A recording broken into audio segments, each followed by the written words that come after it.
this. This is art.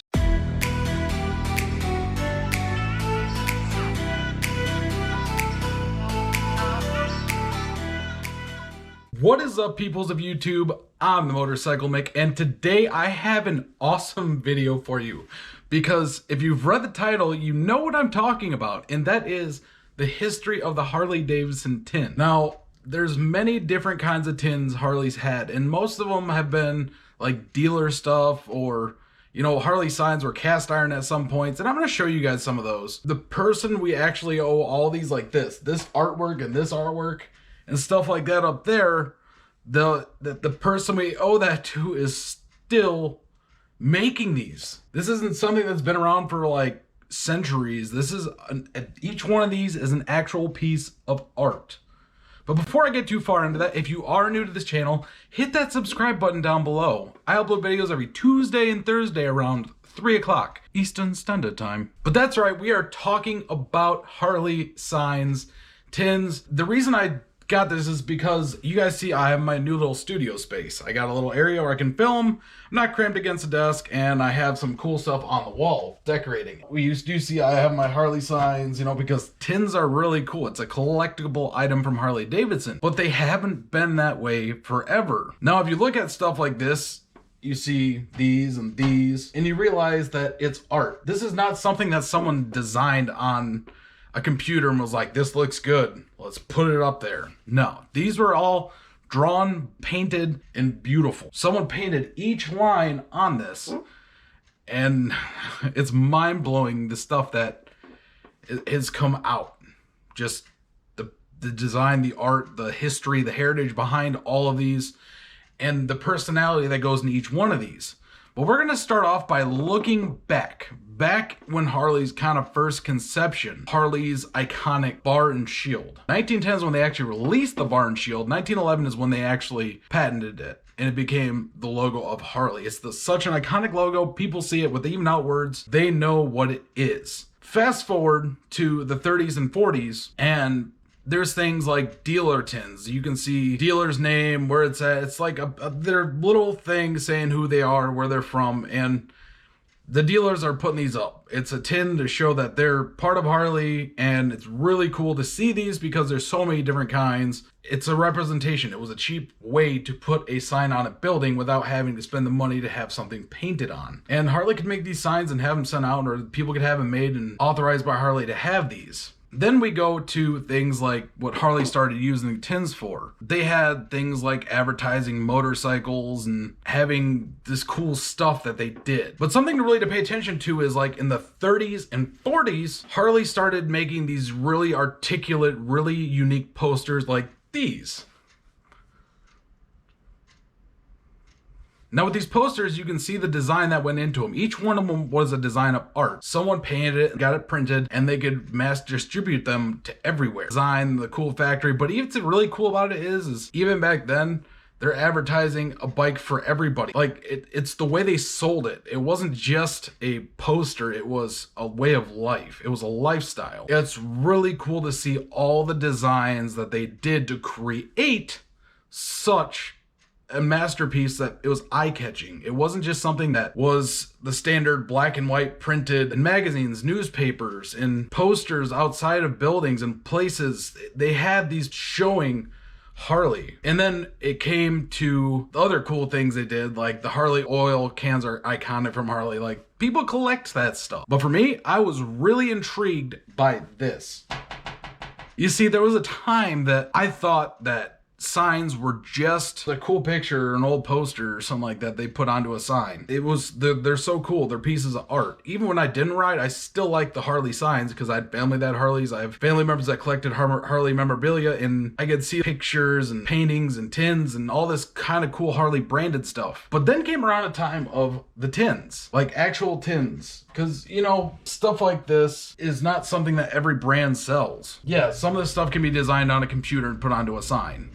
Just the way it is. But the other things, like the art pieces that are here, well, that takes the touch of a human. So looking at the history of these signs, we come down to one place.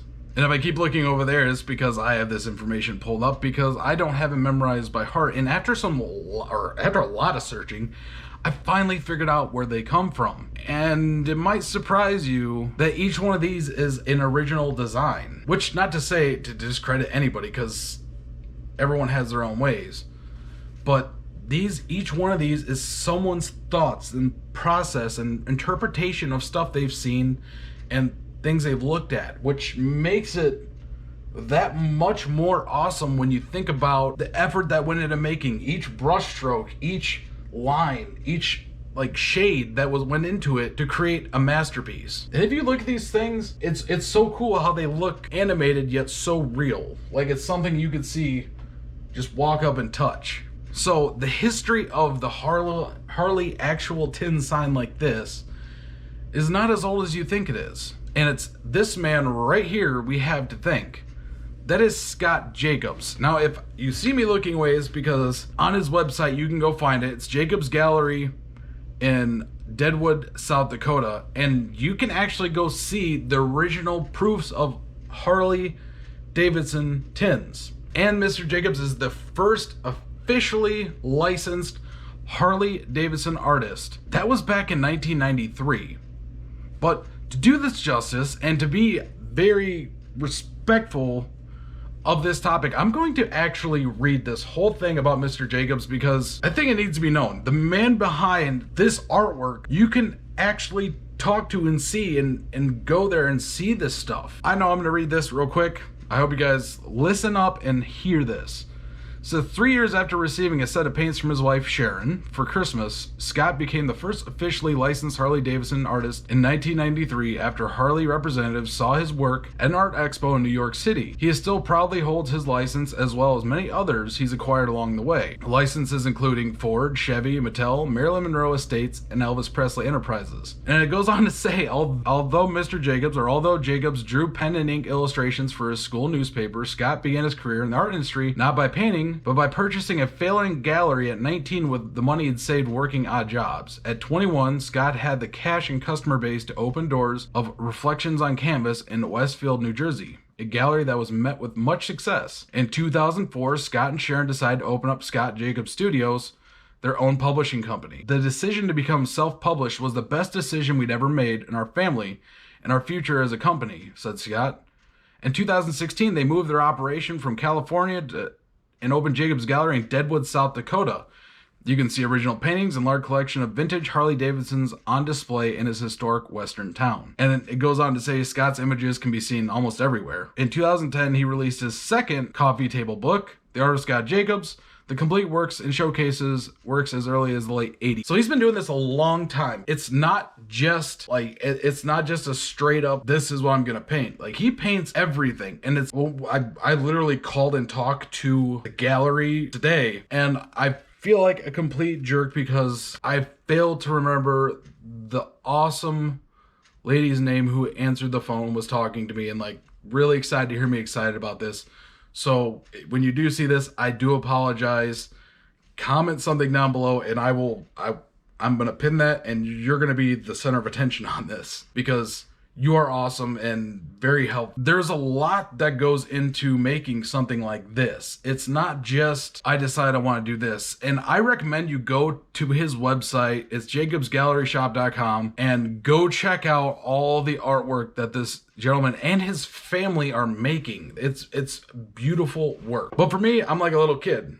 So once I started talking, I just didn't know what to say. I was, like I said on the phone, I was like, I'm fangirling right now because this is something that's so iconic and that people can't forget because it's not just another piece of metal. Some of the coolest things I realized, and after talking to the very nice lady on the phone, was that some of the artwork, actually, I mean, all the artwork is created by Scott, but there's a lot of cool things about the artwork that you don't know. And the fact that he's actually even put his daughters in a couple of the tins that people see. The one right here I'm going to show is called Caught in a Daydream. To the regular person looking at it, it's girls looking through the window of a barn or a shed at a little kid with his uncovering his motorcycle. But what you don't realize is those aren't just some girls. His daughter is in this right here. Like that image was painted. Like he thought about it and painted it. And as much as we don't realize is that these tins actually didn't come out, and this is like, this is from Mr. She went up and asked Mr. Jacobs, and I was like, hey, I've been searching everywhere. I can't find any information about this. When did the tin signs really come around? And she went upstairs to the gallery, asked him, and he said 8 or so years ago. So that's so cool to see that something that people think's been around for so long, and that thought process has just going through and looking at the art gallery that's there. Just go to jacobsgallery.com or shop jacobsgalleryshop.com. Click on artist, click on Scott Jacobs, and then go through and look at the artwork. I mean, you can see every one of these things that you see is painted. These are not pictures. These are not, I was told it's called hyper photorealism. Just the iconicness behind it. I'm clicking through these pictures. I'm not going to show all of them because you need to go to this website and look. Like Finishing Touch, that's a well-known Harley tin. That's a girl putting on makeup next to a bike through her air cleaner. And you can actually see all these original mints for the tins that are made at his place. So go check it out. Like you can get full-size paintings of Harley tins, but you can see where they all start and where they come from, which is just the coolest thing friggin' ever. But another one I want to show up is called Gimme Shelter. Gimme Shelter. I was told that there's over 5,000 raindrops painted on that. That is actually his daughter and her motorcycle, which is I love skull and crossbones Harleys. Those, the coolest thing ever. But that is her bike, and there's individual paint drops painted, like 5,000 paint drops painted in that. I cannot believe that. Like I can, but like the amount of time and effort and steady hand to create that. There's another one on the show. It's called Gentle When Stroked, and it's just a beautiful, like it looks real, and the meaning behind the pictures and the design and the look of it. I mean, it's got shadows. I mean, you go through and just see all of these. And then there's one more I want to look at. And for those that don't ride Harleys, he does other brands too, so you can go check those out. It's really cool, like all the artwork that's behind that. But there it is. It's called Play It Forward, and I'm gonna pop that up right here. And this, I can't even start with. I'm ordering this almost immediately because you can get this in a tin form. But look at that. To the person looking, you just see people on a bicycle, and then you look on the other side and you see a Harley. Like it's kid and growing up, and then the artwork behind it, it is just beautiful. Also to point out too that he does have a YouTube channel, so go check that out. I will link that down below. I mean, there's not enough time of day just to go through every one of these. And that one, the Play It Forward, is actually an official Sturgis painting. So yeah, so I'll link it down below. The YouTube channel is Scott Jacobs Gallery. I would love to see, you know what? I'm subscribing right now.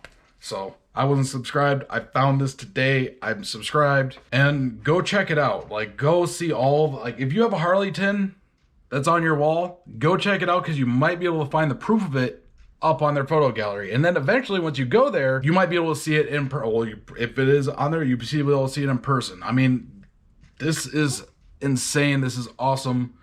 But like I said, I'm running out of time. I don't want to make a 20-minute video. I do want to make a 20-minute video, but this is just a crazy, crazy way to see this. After a bunch of searching, I found it, and it is all artwork. It is beautiful. It is just, I don't even know where to start. But you guys, go check out Scott Jacobs Gallery or jacobsgalleryshop.com. and be able to see all these images, see the Harley designs, see all of the tins that are made. You can order tins off there too, so you can order them from him. But it's beautiful. All the artwork is awesome. And for me, it's the history is not as long as I thought it was of the tins like this, but I can't even imagine a time if we didn't even have these, because this is such a piece of art. It is something I look at every day, and it's absolutely awesome. But for now, that's all I have.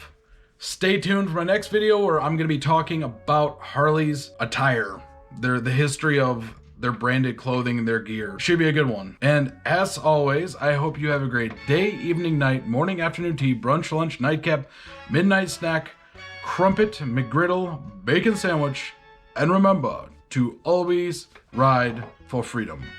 Goodbye. They say I'm not supposed to, but I'll make my own rules. Dawg, this shit is old school. Yo, bitch, man, that's so new. She been on my whole crew. Yeah, that chick is ran through.